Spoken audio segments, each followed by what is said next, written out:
Pediste paz, por eso enfrentas caos. Pediste disciplina, por eso aparecen distracciones. Pediste amor, por eso aprendiste a estar solo.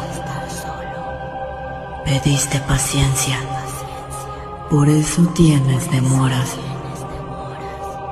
Pediste fortaleza, por eso llegan dificultades.